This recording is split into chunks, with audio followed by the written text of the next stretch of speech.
If this message has reached you, it is not by chance. There is an ancient knowledge, a secret kept for millennia which reveals itself only to those who are ready to receive it. And if these words have found you, it means that the constant pain you feel, that emptiness which nothing seems to fill, is not a mistake. It is a calling. The ancient god of wisdom, Thoth, left behind a code that explains why 99% of people live in suffering, locked in a mental prison they do not even realize. And the truth is shocking. This pain is a choice. Right now, you are at a crossroads. You can ignore this, return to your routine, and continue to feel this emptiness. Or you can discover the secret that the ancients used to turn pain into power and break free from the prison that has held you captive. The decision is yours.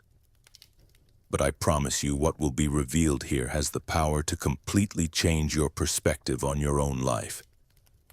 Stay with me because your liberation begins now. The greatness of the soul lies in understanding. For the man who understands is aware, devoted, and already like a god.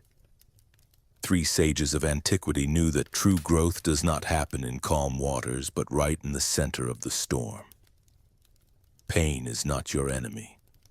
It is your greatest ally, your most dedicated teacher.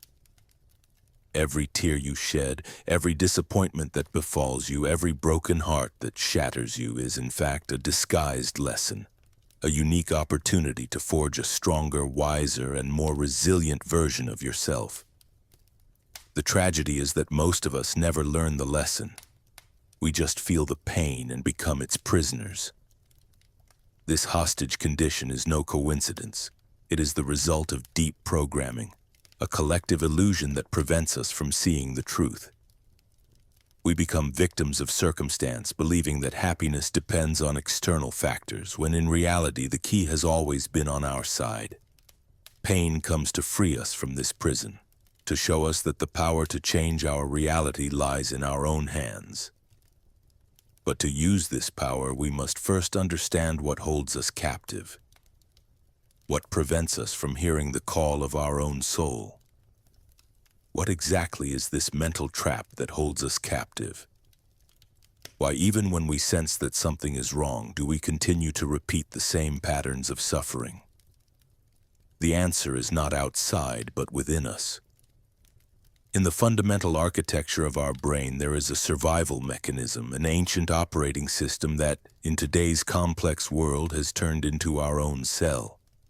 It was designed to protect us, but it ended up trapping us in an endless cycle of pain and frustration.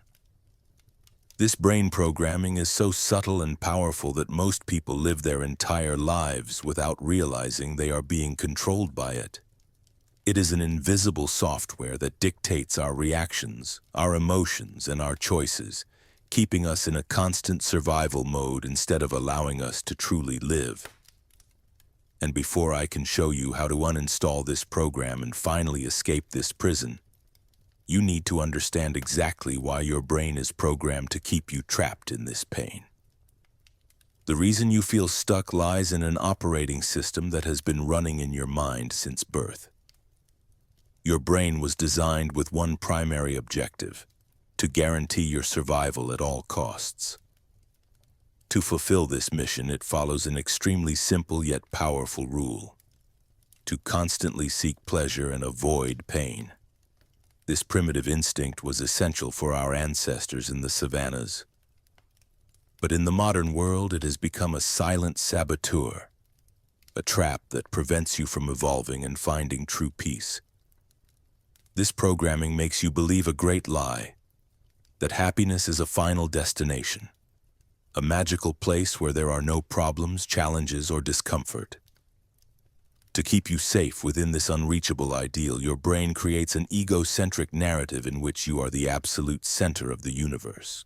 Everything revolves around your desires, your fears, your pain. You become the main character of a drama where the entire world seems to conspire either for or against you, with no middle ground. And that is precisely why you suffer.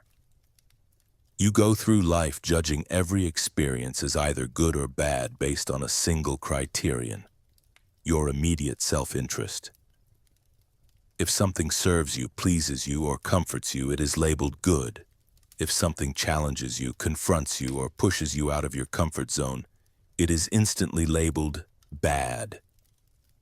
And this is the very moment you become a victim of circumstances, relinquishing control of your life by believing that the external world has the power to make you happy or unhappy like a leaf in the wind.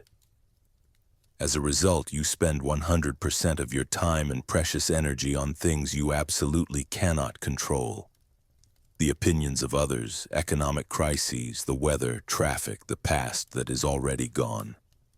And while you spend your life trying to change the uncontrollable, you neglect the only thing truly under your control: your own choices, your own thoughts, your own attitude toward what happens. You are metaphorically trying to control the force of the tide instead of learning to glide across the waves that life throws at you. This mental programming blinds you to a fundamental truth about the nature of reality.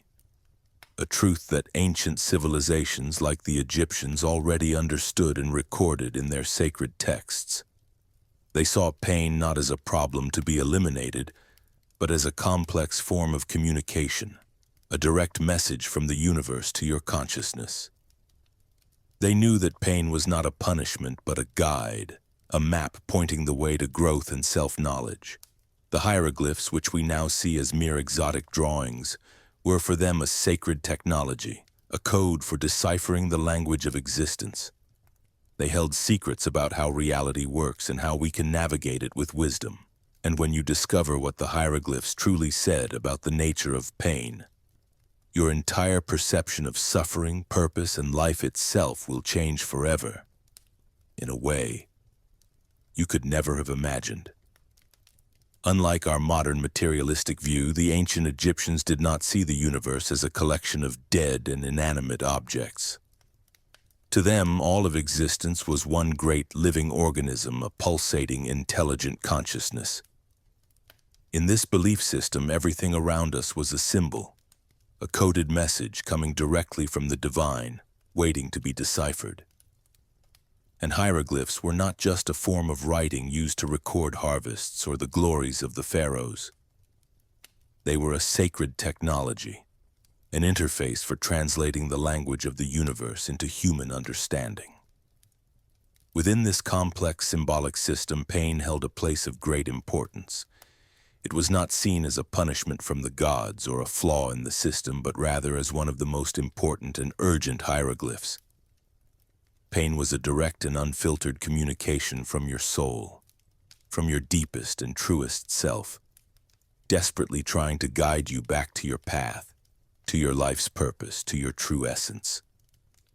It was a call to awaken, an invitation to look inward and adjust the course of your journey. Imagine that your life is a majestic river and your final destination is the vast ocean of universal consciousness. When you are flowing in harmony with the current, aligned with the natural laws of existence, life becomes light, fulfilling, and full of meaning. However, when driven by fear, selfishness, or ignorance, you try to swim against the current or desperately cling to the riverbanks, you create resistance. This friction, this tension, is the precise manifestation of what we call pain. It is your soul, through this feeling of friction, screaming, "You are going the wrong way. Let go of control. Stop fighting. Trust the flow of life." The vast majority of people spend their entire lives in a losing battle against the river, trying to build dams of denial, distractions, and temporary pleasures to block the inevitable flow of existence. They treat pain as an enemy to be defeated, a problem to be eliminated with quick and superficial solutions, not realizing they are merely masking the symptom. This is as illogical as ignoring the check engine light in your car. You might even be able to cover the light with tape so you don't see it. But the engine will continue to destroy itself from the inside silently until it completely breaks down. Pain was never the real problem. It is just the symptom, the messenger. It is the sacred hieroglyph your soul is sending you, begging you to stop, to look inward with honesty, and to finally decode the message it carries. But how can we know if we are truly ready to decode this message and stop fighting the river of life in vain? How do we distinguish between those who are prepared for liberation and those who, by their own choice, will continue to be prisoners of their own patterns? There is a test, a mechanism of evaluation that occurs every day at every moment, and it separates the ready from the unready. And this test reveals with no margin for error whether you are truly ready for the truth. This test is not a written exam, a philosophical riddle, or a complex ritual performed in an ancient temple. It happens now, at this very moment, and it repeats in every instant of your life. The test is adversity itself, the way you react when things do not go as you planned, when someone deeply disappoints you, when you lose something or someone you loved with all your heart. Your immediate reaction to these moments reveals with surgical precision your true level of consciousness and readiness. The overwhelming majority of people, the 99% who live trapped in the mental trap, react in a predictable and destructive way. They respond with anger, guilt, resentment, and above all, with deep self-pity. They immediately look for someone to blame for their pain. A person, an external circumstance, or even themselves falling into a cycle of self-sabotage. They drown in a glass of water because in that very moment of crisis they become the size of the problem they are facing, losing all perspective. The ready ones, that small minority who have already begun to awaken, react in a fundamentally different way. They are not superhumans or emotionless beings. They feel pain, sadness, anger, and frustration just like anyone else. The big difference is that they do not identify with these emotions. They observe them as a scientist observes a phenomenon, with curiosity and from a distance. They ask themselves, what did this situation come to teach me? What is the hidden lesson here? How can I use this to become bigger and stronger than I was before? This mental shift is the crucial difference between passive resignation and active acceptance. The resigned person is a passive victim. They submit to pain like a wounded animal awaiting its end, believing there is nothing to be done. The one who accepts, on the other hand, is an active warrior.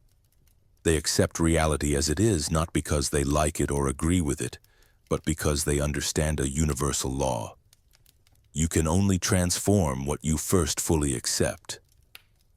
Acceptance is not the end, but the starting point for conscious action and transformation. This is the moment of the great turning point in your journey, the inflection point where you stop being a puppet of circumstances and become the alchemist of your own existence. Alchemy, so closely tied to the Hermetic tradition of Thoth, was never about turning physical lead into gold. That was a metaphor for a much deeper process. The transmutation of the heavy lead of our pain, fears, and selfishness into the shining gold of wisdom, courage, and unconditional love. The daily test of adversity reveals whether you are still desperately trying to escape your pain by numbing yourself with distractions, or if you are already prepared to face it head-on and use it as the sacred raw material for your great work of personal transformation. It is the conscious choice between being crushed by the stone life throws in your path or using that same stone to build the foundation of your castle.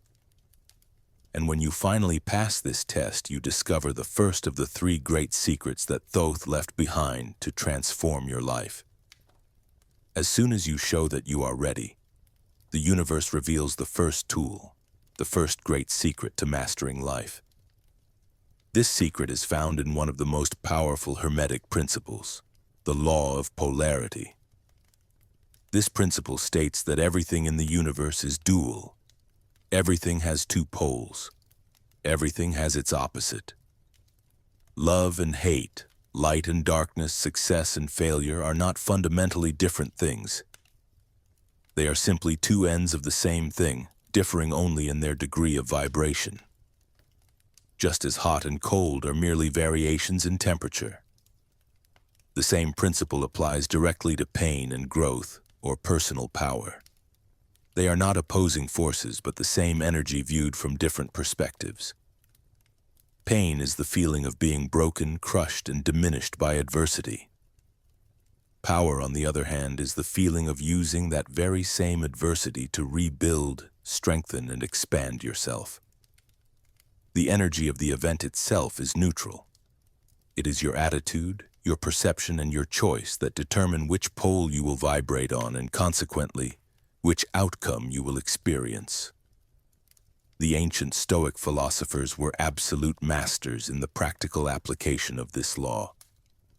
For them, an obstacle was never a final blockade, but a new path, a disguised opportunity. Emperor Marcus Aurelius, one of the greatest voices of Stoicism, wrote in his Meditations, "The impediment to action advances action.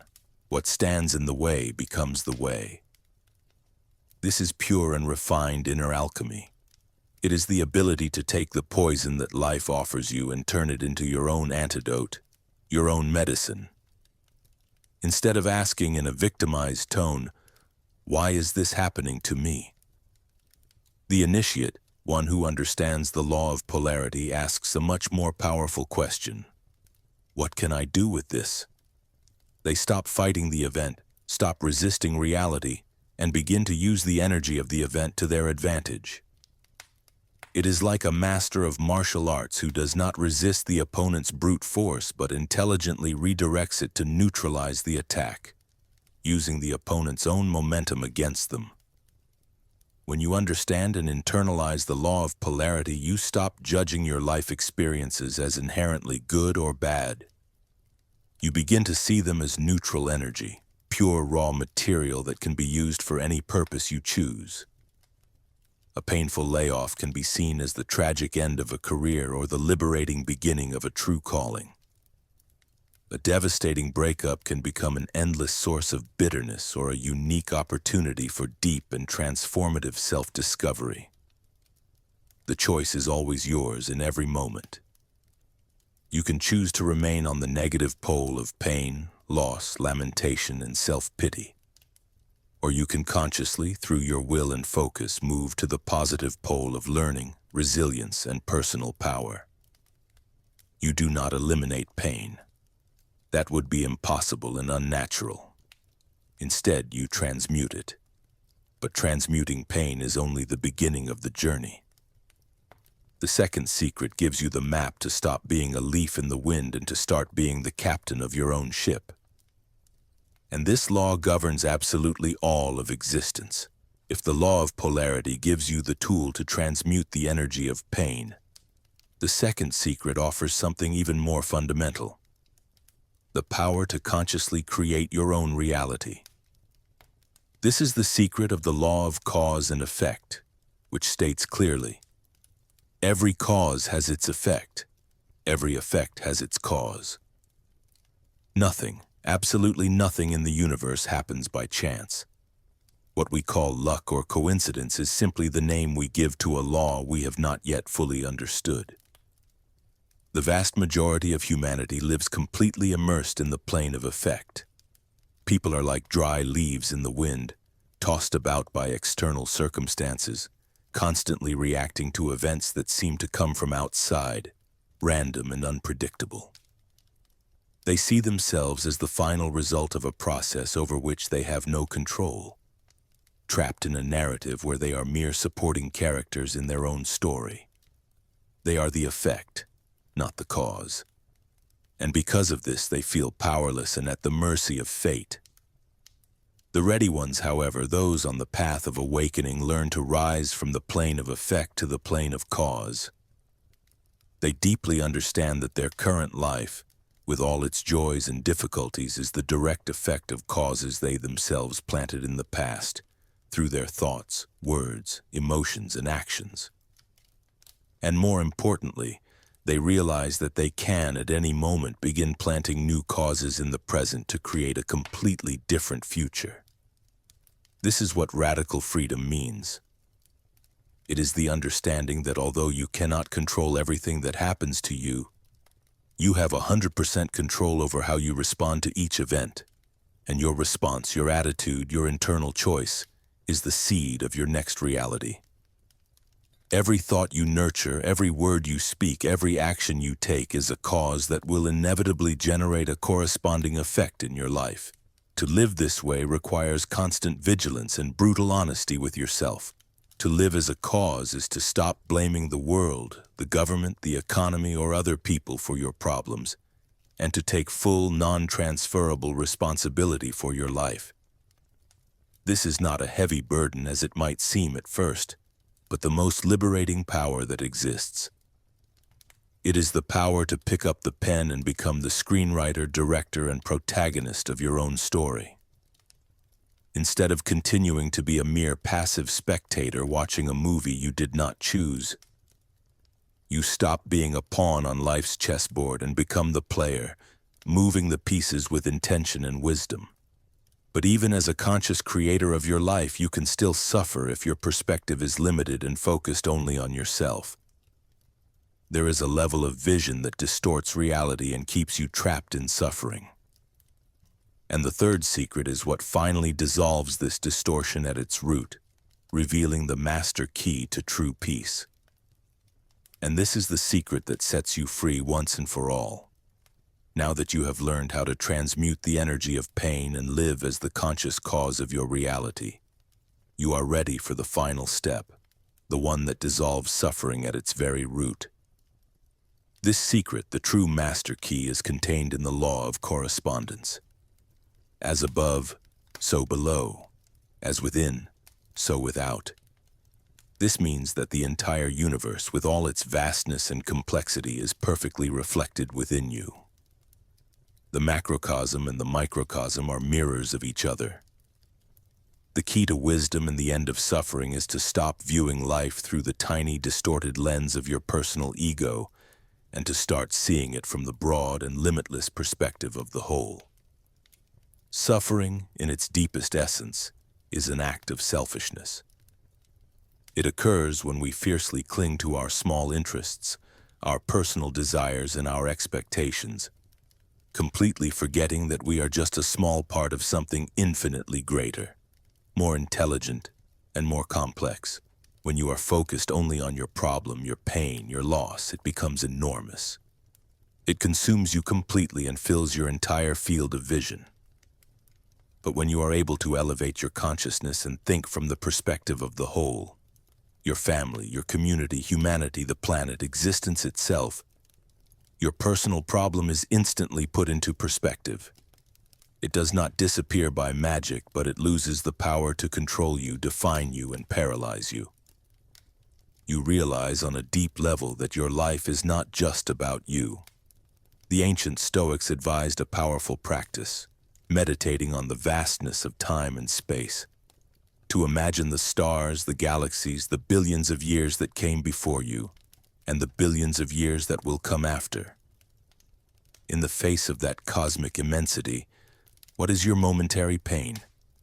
What is your specific problem? It becomes what it truly is, a drop of water in an infinite ocean, a fleeting experience on an eternal journey. When you dedicate your life to a purpose greater than your own well-being, greater than the pursuit of pleasure and personal comfort, your problems become tools and your obstacles turn into stepping stones. You find a strength you did not know you had.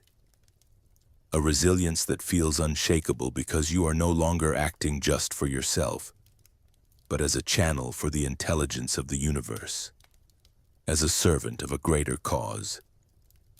Your personal interest becomes secondary to the greatness of your mission. This shift in perspective is what turns off the switch of suffering.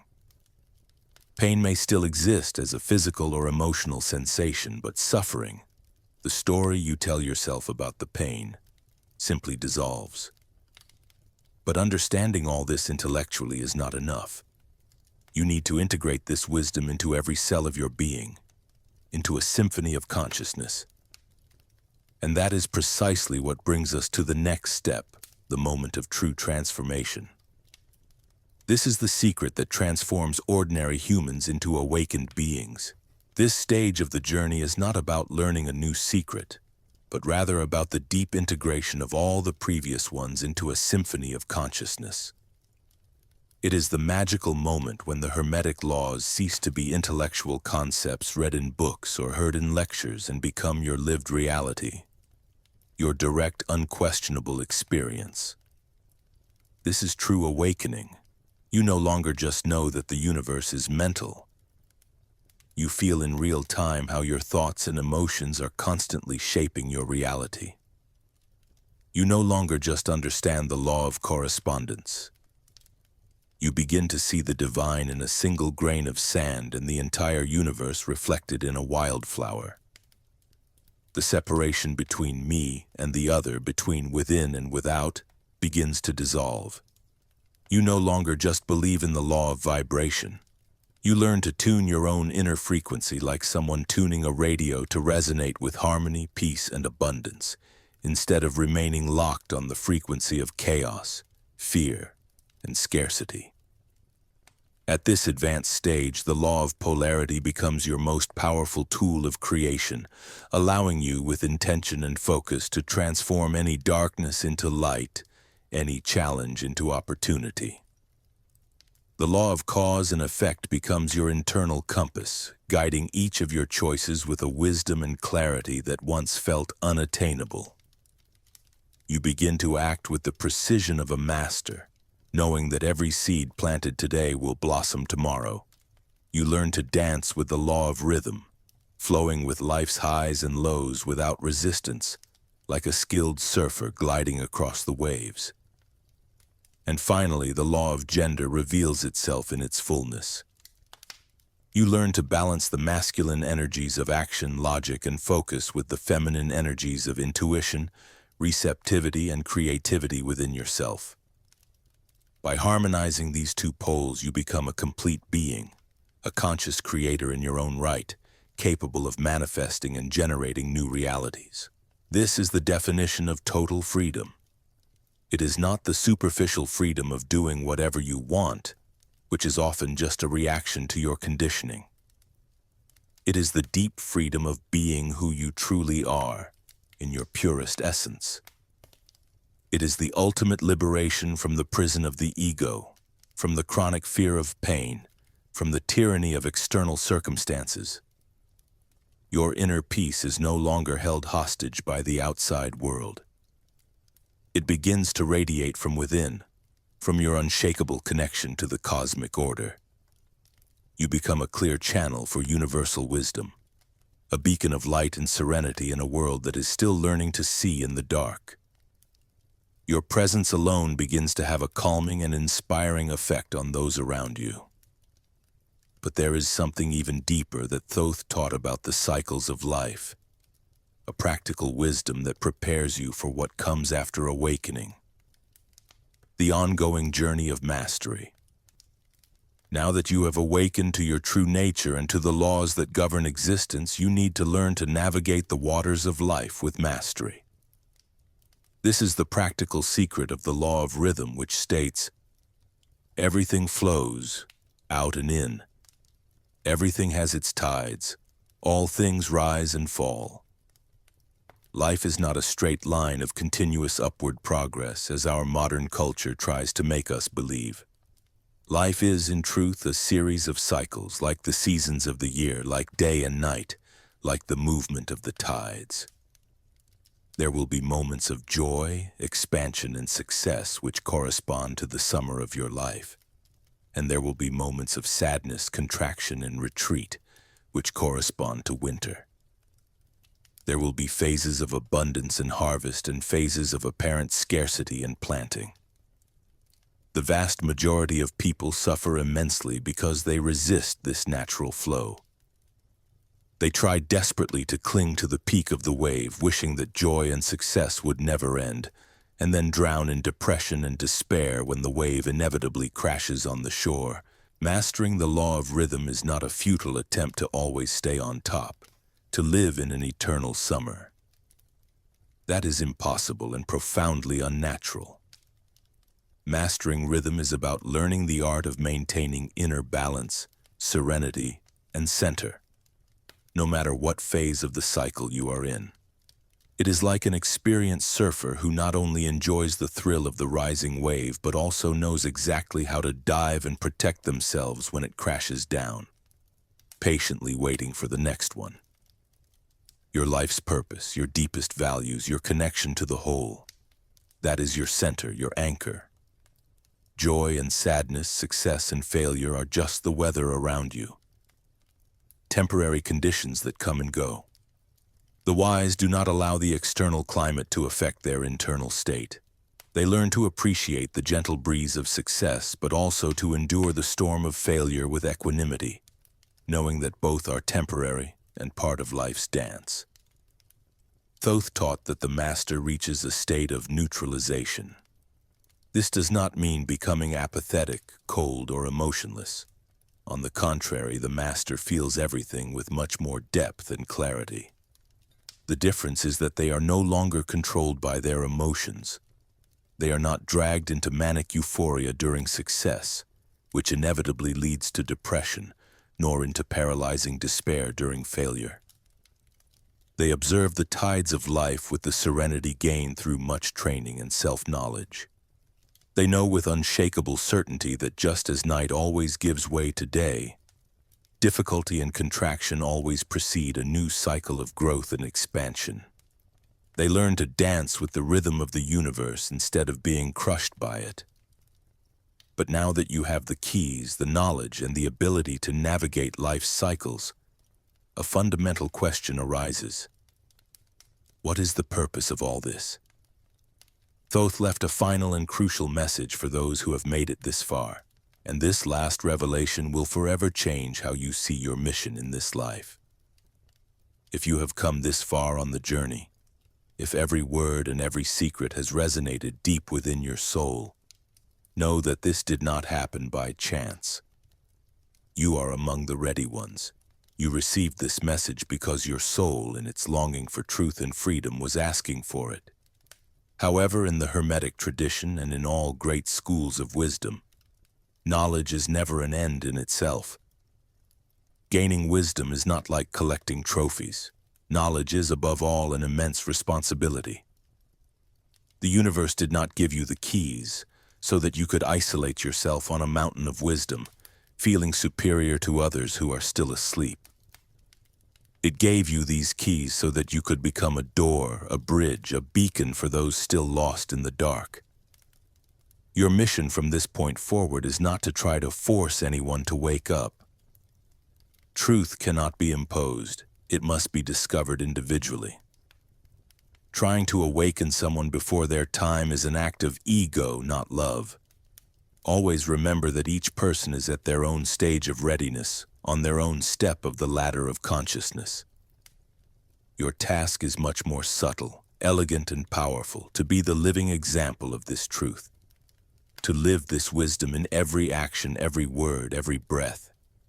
To be the calm person in the middle of the storm.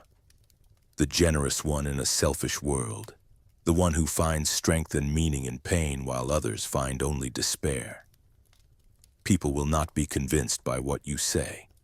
They will be deeply transformed by who you have become. You become a beacon. And the ships lost in the darkness of the night, those tired of fighting the waves and on the verge of sinking, will naturally and effortlessly be drawn to your light. They will come to you with curiosity, seeking answers. And when they do, you will not give them ready-made solutions. Instead, you will ask them the right questions, questions that guide them inward,